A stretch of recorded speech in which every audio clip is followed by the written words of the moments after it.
Hey, how you all doing? It's absolutely storming out there. The winds are as ferocious, the rain as hot as I ever remember it being.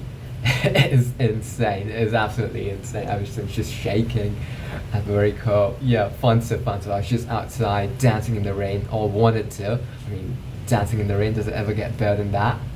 The small pleasures of life, right? Like cherry on top. Yeah, it was beautiful. It's beautiful. It's beautiful. And I was like, okay, you know what? It's fun times out there. Why not make it fun times inside too? So I want to talk about the stormy times ahead, apropos to the times outside. And they're going to stormy in some ways, right? So I talked about my thesis with startups, how they are going to become a relic of the past, how the economic classes are going to become solidified. Again, read a tweet about that yesterday. I see this being a very common theme across conversations happening, across certain kinds of conversations happening in certain places like Silicon Valley, where people have started to latch onto the fact that if they don't cross the threshold in the next year, they are going to have to be the underlings. Like, this tweet was very interesting. Let me just read that tweet out. I actually saw quite a few interesting tweets on these themes. So one was where this guy who, is it a guy or is it a gal? I think it's a gal, who writes for TechBuzz China. She was talking about this Wall Street Journal report on the decline of tech jobs and how this decline is permanent, particularly entry-level jobs and recruiting roles that are gone for good. And this people thought that this was exaggerated, but even a UC Berkeley professor, and they're one of the best CS departments in the entire world, even his top students are failing to get any job offers. So that is obviously very concerning, right? That's a sign of that's a very strong lead indicator of where things are, the state of play. And so the question posed was, if you're a parent of a child who's about to go to college, what would you tell them? And people are just like, people don't have any idea because no one knows how the world's going to change. My advice if I had a kid who was college going would be to, pursue something pursue some of the fundamental core components of building a great, very effective brain. So the one part is obviously very effective at reading, very effective at writing, very effective at coding. But you don't need to go into the nuances of different frameworks. You just need to understand fundamentals. Learn physics, learn maths, right? Those are the core components of what you should know. And then you build on top of it, you pursue what you want to. So you have those fundamentals, and then you build something, you build a strong edifice on top of it. Would have been my advice. Anyway, so that was an interesting theme, but that's not the one that I wanted to talk about. The one I wanted to talk about was this one. Okay, give me a second. Yeah, so this is the one. And I've seen a similar theme run into a lot of conversations I've found on Twitter, because I'm not in SV. But this is, again, my own mental models, my own heuristics about the world tell me that this is where we are headed. And this time it's going to be final. I've written extensively about it, relatively extensively about it.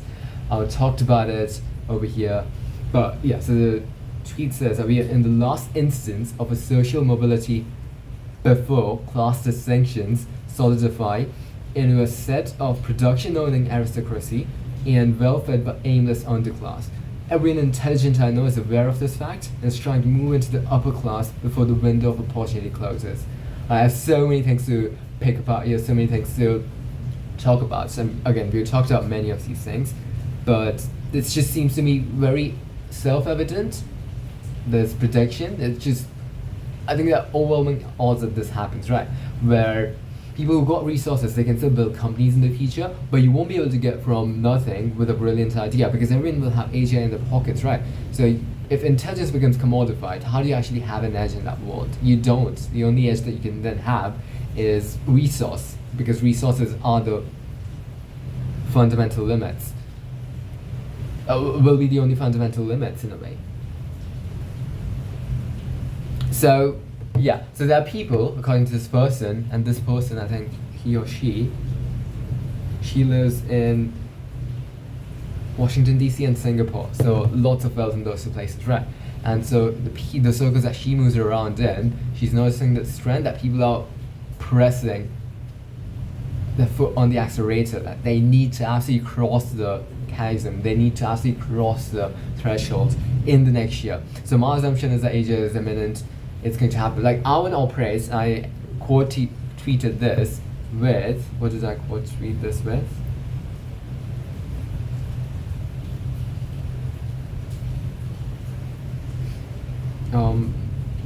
Yeah, it's a pretty good heuristic to live by for the next 5-ish years, assuming that AGI is imminent, because in scenario 1, AGI happens, so that's scenario 1. Scenario 2 is AGI doesn't happen, right? Scenario 1, AGI happens, because you've been trying to maximize your odds of crossing the threshold. You might make it, you might not make it, obviously there's a degree of luck involved, different for different people, but you can't control all the external factors. Like if AGI happens tomorrow, like even if you're on the path to cross the threshold in a year's time, if AGI were to happen tomorrow, you'd be dead and toast. Well, you'd be all comfy and warm, but you wouldn't be where you would have wanted to be, which is being able to actually shape your environment, right? So one distinction between that class, people who would be in the 1%, and this class, are that people in the 1% that will be able to shape things, or people in the underclass. I don't want to call it underclass, because this underclass would be living the best life, would be living lives better than the British kings of the 19th, of the 18th century, better than Louis the 14th or Henry the 6th. So yeah, there would be nothing under about this class. Like they'd be aimless. I think that's a pretty good description. Most of those people would probably be aimless. When I say those, I'm assuming that I won't be in the underclass, because I'm trying my damnedest to cross the threshold before AGI happens. Again, I don't want to say that people won't have agency post AGI. That is a very stupid statement to make, which a lot of people in the tech circles are making. I find that to be incredibly narrow in its perception and limited. The reason I don't think that's going to happen is that even if one were to not have resources, like they can still choose how they want to spend life, right? And you will actually have more control on how you want to spend life. The only thing that you won't be able to do is you won't be able to materially impact the world beyond your local means. That is that if you have the vision of a different world, a better world, hopefully a better world, not like, Hitler had a vision for a world, Stalin had the vision for a certain kind of a world, Mao Zedong had a vision for a certain kind of a world. So it's not about a vision, it's about having a better vision for the greatest many, right? Having a humane vision, having a utopian vision. Anyways, you won't be able to bring those ideas into the world, because things will be a lot more fluid, but they'll also have solidified a lot, and without resources you will be crippled, you will be severely limited in what you can do. So right now the race, as it is structured, becomes all about trying your damnedest to get to cross the threshold. And for me, I'll set the number at, talking about numbers is silly in a way, I'll set the number at 10 million, like in the next few years, in the next n number of months. I don't want to talk about the months, I've got a number in mind, but in the next n number of months I need to cross that threshold for me to feel comfortable that I will actually, to feel good about the rest of my goals, like my major goals in life, my long-term 50-year goals, my goals about like for example, even having kids, right? Like I'm not gonna have kids for the next 7 years, but there are circumstances under which I would never have a family. Like if things break down, if I don't find a great partner, which is obviously like one of the great photos. Yeah, those circumstances under which I wouldn't, and one of those circumstances is that if I haven't crossed the threshold of 10 million by those end months, then I'm never going to have a family.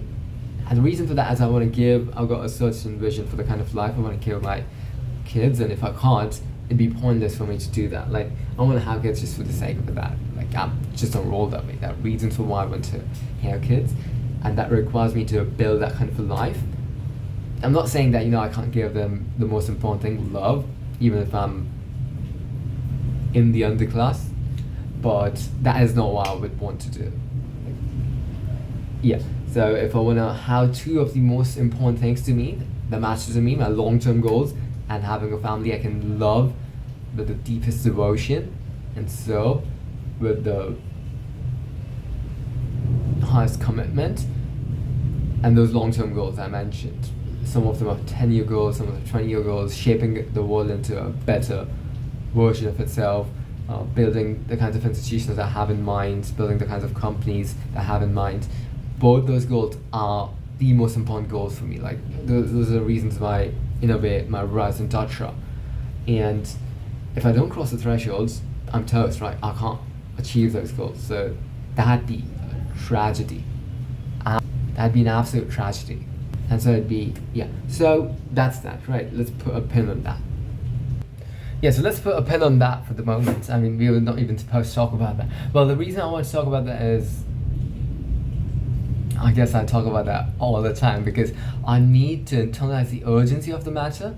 Like, it's like there's this window of opportunity. Think about it this way, right? That there's a ship just sailing.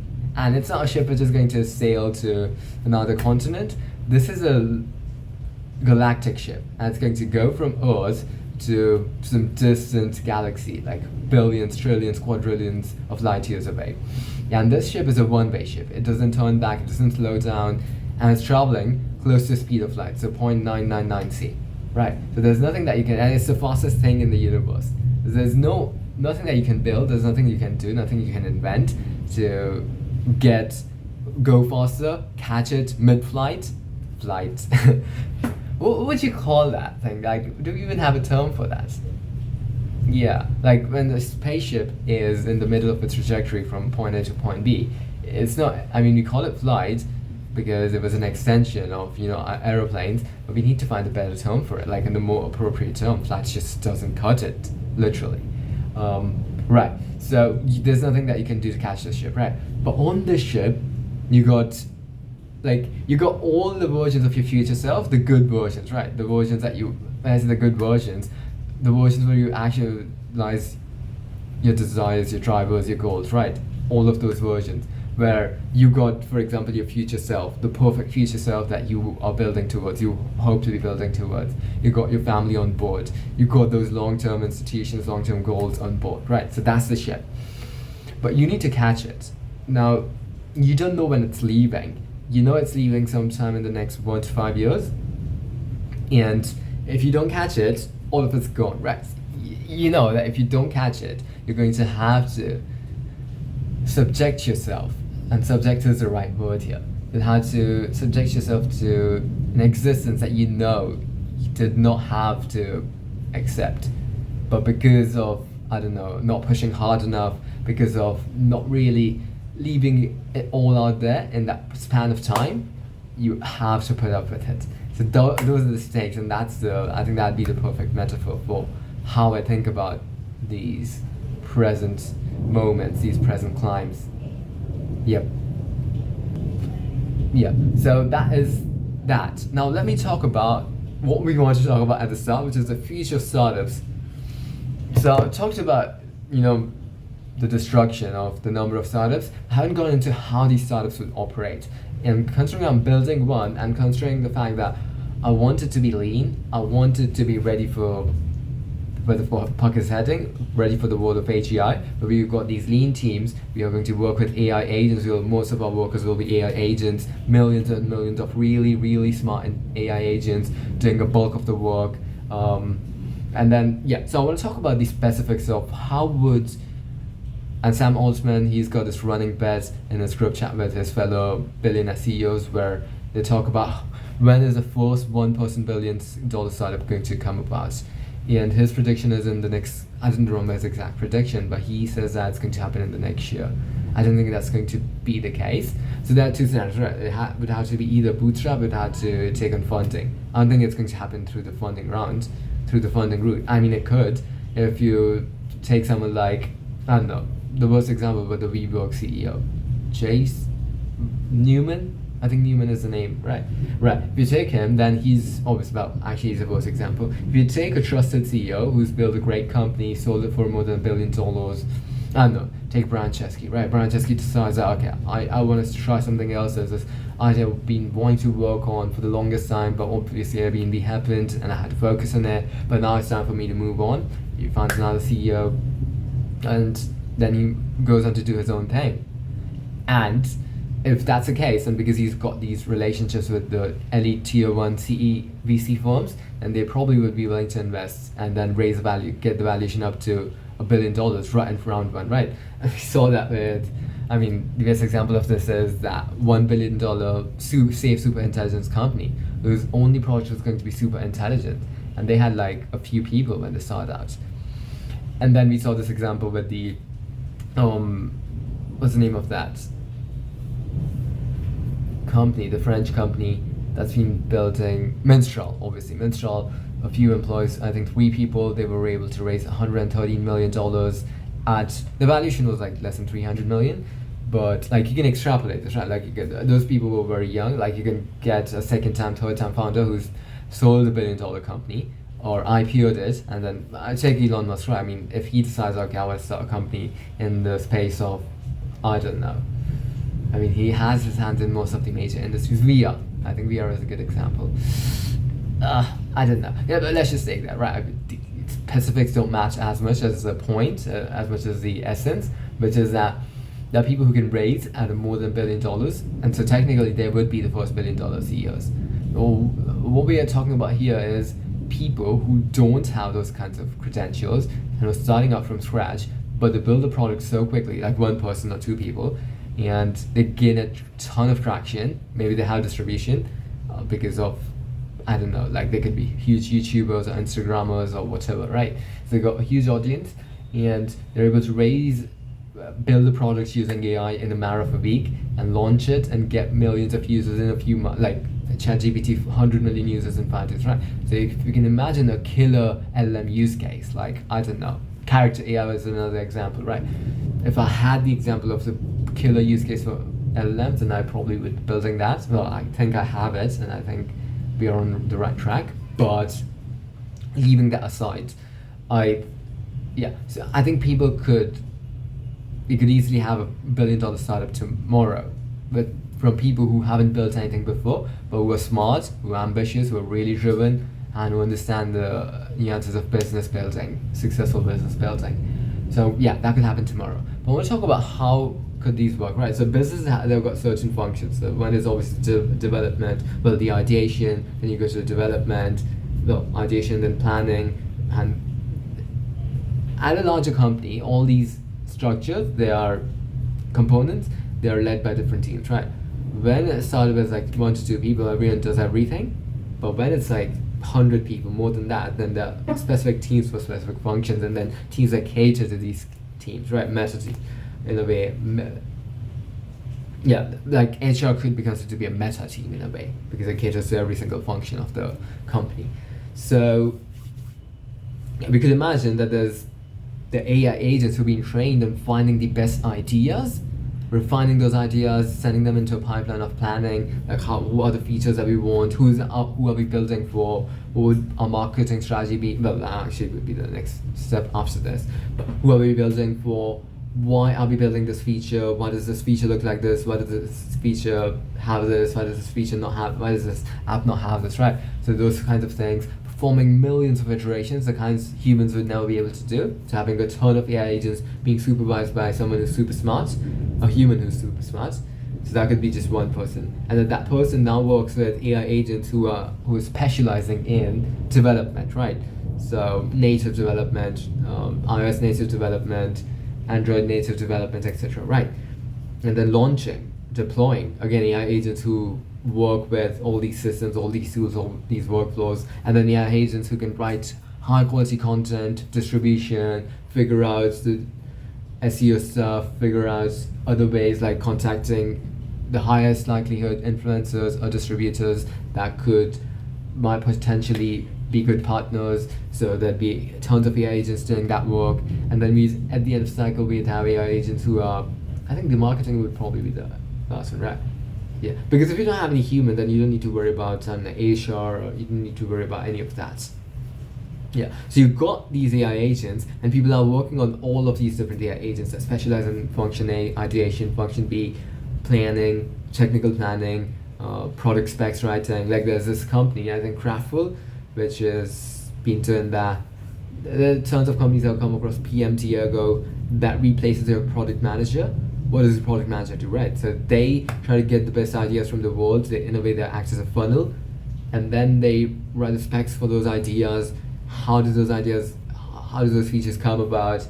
And then they communicate with the development team and the marketing team to flesh out the best ways to bring this about into the world. And yeah, a lot of these functions, this function entirely can be replaced. Like a ton of developers, they're not big fans of PMs because they think PMs just slow them down and they don't really add a ton of value. I beg to differ, but yeah, everyone's entitled to their own position, right?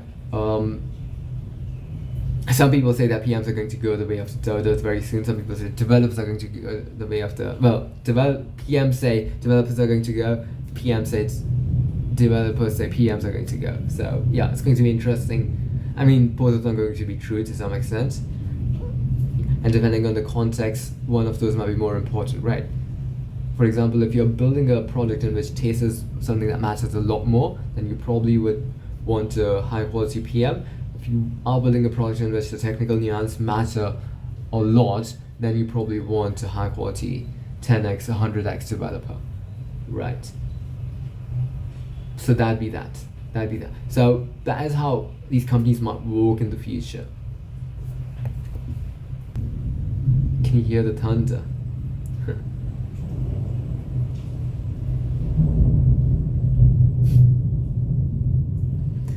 It's crazy out there. I can't find my notes,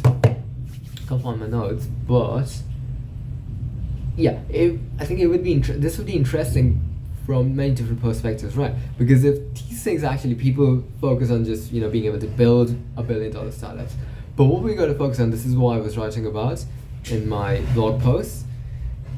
Yeah, it'll be easy to build startups, but at that point where building has become a commodity and something that it's a one box solution that you just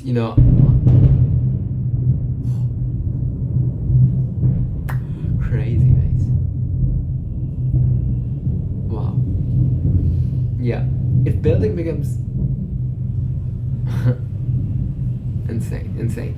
If building becomes as easy as you just saying to your AI agent that acts as a supervisor to all the other agents, so you don't even need to interact with all these other agents, your AI agent, the meta agent, does all the communication with these agents, which I think would be the optimal solution, right? So that company structure could look like you, the CEO, the only person in the company, working, communicating with, it'd be like one person at the top, then another person at the just below that person. And usually, obviously, this layer is other C-suites, right? So CFO, COO, CMO, CXO, CDSO, CEIO, right? So the C-suites. And then below these C-suites, depending on the kinds of organization that we're talking about, we are going to have different kinds of structures, right? But the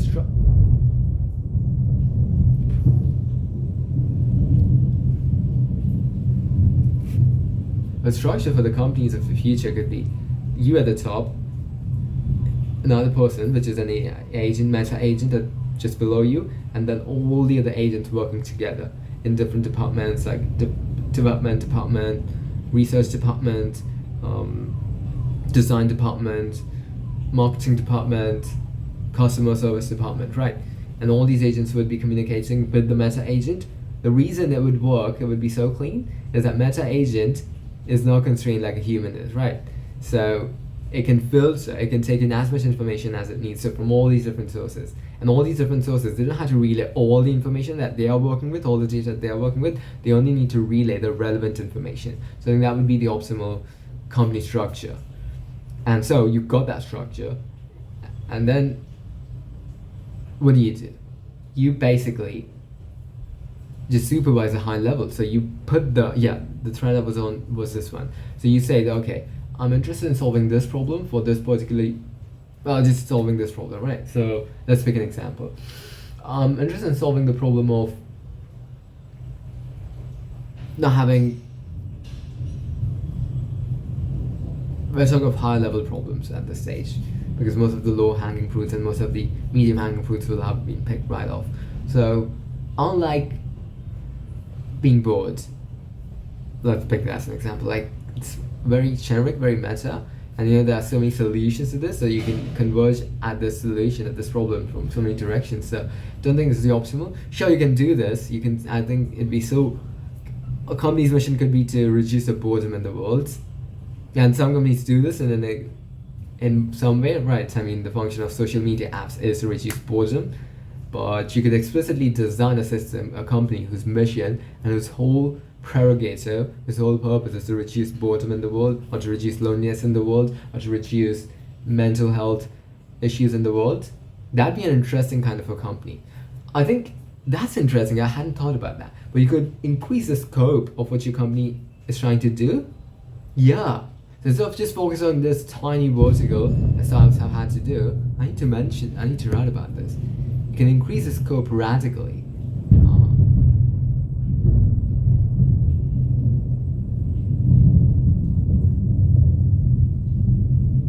Yeah. Radical transparency. That's the first article that comes up. This is actually a part of, I don't want to reveal too many details about Elunity, but this is actually a part of what I've been thinking about in the last few days. And the roadmap, the product roadmap company roadmap has been expanding like crazy. And it's exciting because we're going to have around 10 to 50 people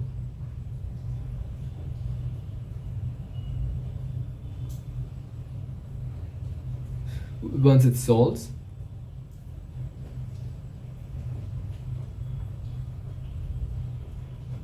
On the next, yeah.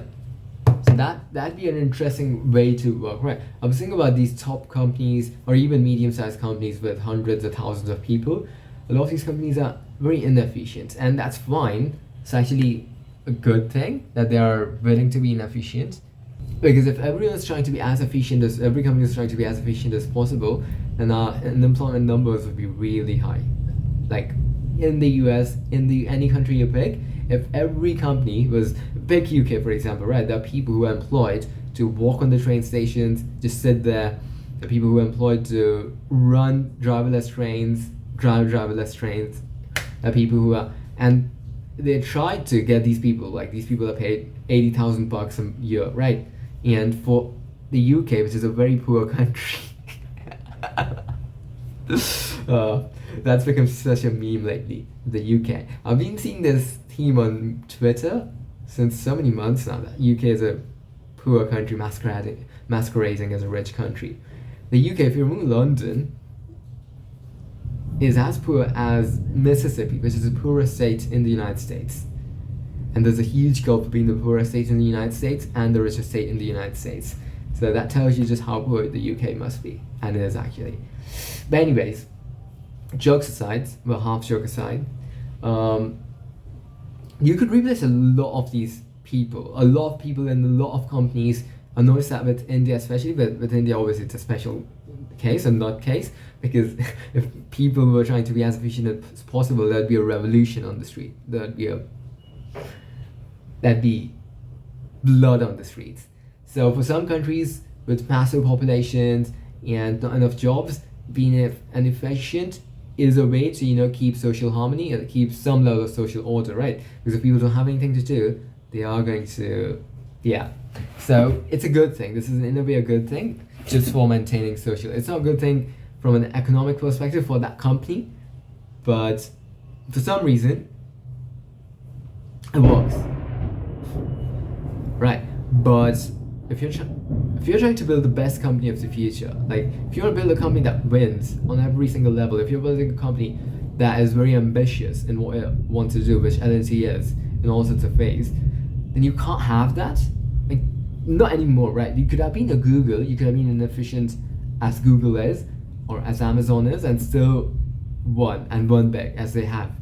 You can't do that anymore. Like, you gotta have every single advantage lined up for you, every single duck lined up for you to win, and for you to win big. It's just changed. A lot of the assumptions that go into my model also stem from the fact that regulation doesn't change drastically. But there could be universe, we could easily imagine this world where the government mandate everyone hiring a certain number of companies, in proportion to the revenues, right? So if you generate revenues of 1 million MRR, then you'd have to hire 10 people, and it'd be a proportional linear line. I think that could happen. That could be very possible, and that number, precise number, could come from the size of the U.S. economy and the size of the people who they want to employ. That could just be focused more on the industry side, because some industries might be more people heavy, and so it makes more sense to, for example, Walmart. Its margins are quite tiny, profit margins are quite meager. Obviously not in terms of the absolute size, but in terms of the percentage. And yet they're one of the biggest employers in the entire world, commensurate with the US government, commensurate with the Indian government, commensurate with the Chinese government. Yeah, so that could be a potential solution. But for some reason, I don't think that's going to be a global thing. And so if you can be more competitive somewhere else, I think people are going to choose that. Yeah, there's so many different variables that are going to determine how these next few years come about, how the next few decades come about. But it's going to be an interesting time, really interesting time. Yeah, I want to talk about how, if you don't have your product development as an edge, then your distribution is going to be the edge. Wow, I mean, it's literally, the earth is shaking. Yeah, so in that universe that we are heading to, where we are kind of already there, we can build a great product. But unlike the world of 1990, early 2000s, or even early 2010 to some degree, where a great product would have been sufficient, it's not anymore, right? Most of the niches have been picked right off. Most of the things that could have been built, there have been versions of things that have been built. Like, it's very difficult to find a product which is really novel, truly earth-shatteringly novel in its conception, in its vision. There are obviously novel elements to it, but you'd have to go a long way back to find something that's truly, truly novel. And that's going to be true even in the world of post-AGI, because these products are just going to be extensions of the things that we had in our midst. Like, so, I don't know, like, a personal therapist is going to be something which almost everyone's going to have in the very near future, right? Where you got this AI that knows you better than anyone else does, better than you yourself do.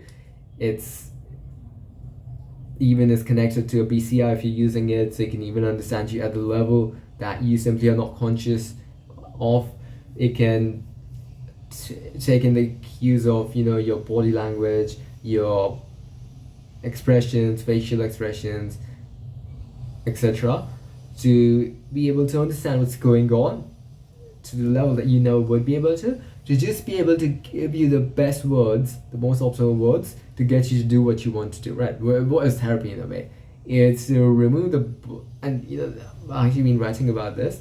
There's therapy on one end of the spectrum, and then there's coaching on the other end of the spectrum, right? So therapy is about trying to remove the obstacles of the past so you can thrive in the future.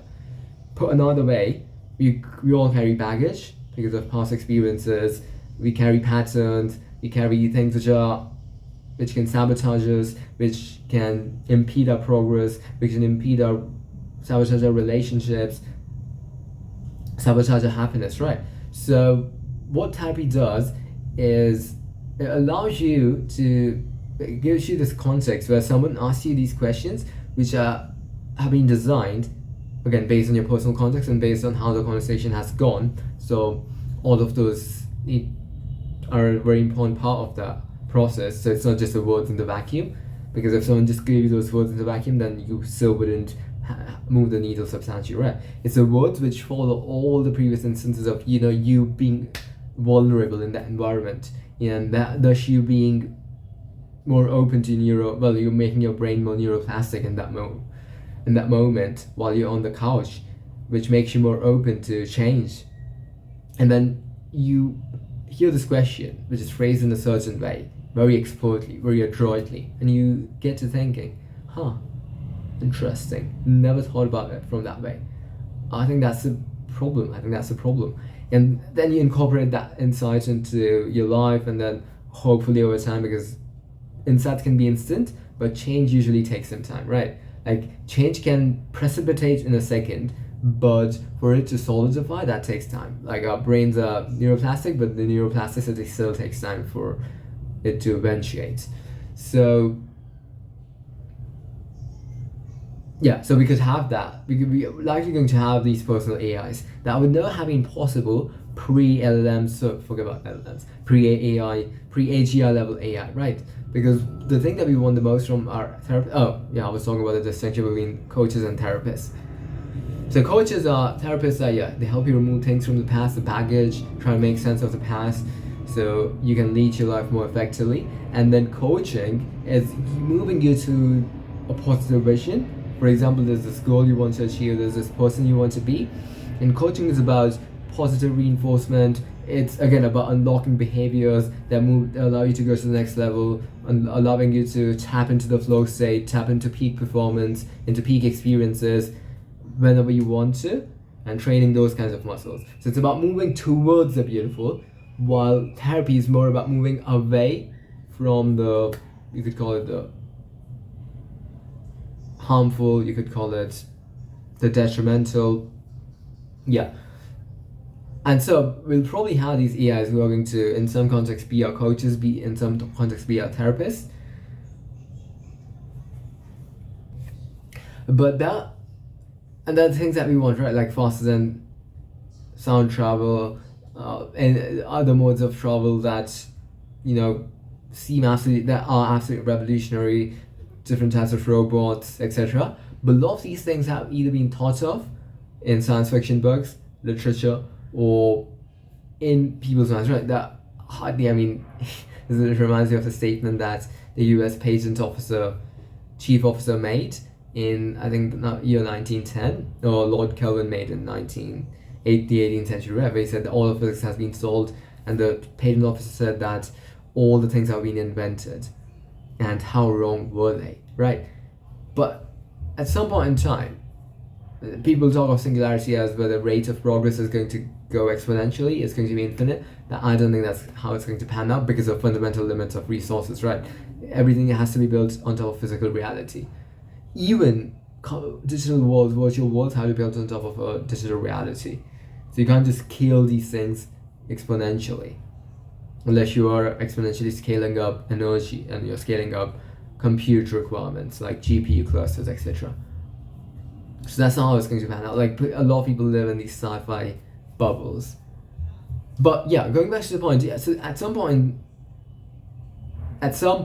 our rate of inventing new things, it's going to start plateauing. Some could argue that's already started plateauing, because what we are inventing now is just variations of what we were inventing back in the past. A lot of the new stuff is just hashing off old stuff, relatively old. Well, so not old stuff, but new stuff that just came out previous to that, right? So, for example, if you just search for recommendation system patents, you're going to find so many things. And yet there is just one theme, right? One broad theme, like recommendation systems, personalized recommendation systems that allow you to take some data from the user and help them find the best things possible. So at some point in time, we are going to hit upon the limits of what we can invent. So that's going to be one of the fundamental limits on how many new startups can come about. Some other limits which are going to be pertinent are, a lot of the stuff is going to be invented by AGI, ASI systems, and these ASI systems are going to be run by people with resources, rather than people who just want to cross from threshold 1 to cross from class 1 to class 2. Yeah, this has already gone on for longer, and I don't think I've got anything more left to cover. Yeah, the broad points I wanted to talk about, the main things I wanted to talk about were, the structure of the companies of the future, the startups of the future. Even if they are not one-person company, it could be one person, 5 people, for example, someone who's can lead the vision of the company, who can be the public-facing person of the company. Then there's this finance person, chief financial officer, who runs a team of the agents operating in that department, who interact with obviously the agents in the other department, right? Budgeting, etc. Then you got the chief marketing officer, who works with the marketing agents, AI agents. Then you got the chief product and technical officer, CPTO, who works with the products and technology agents. Then you've got the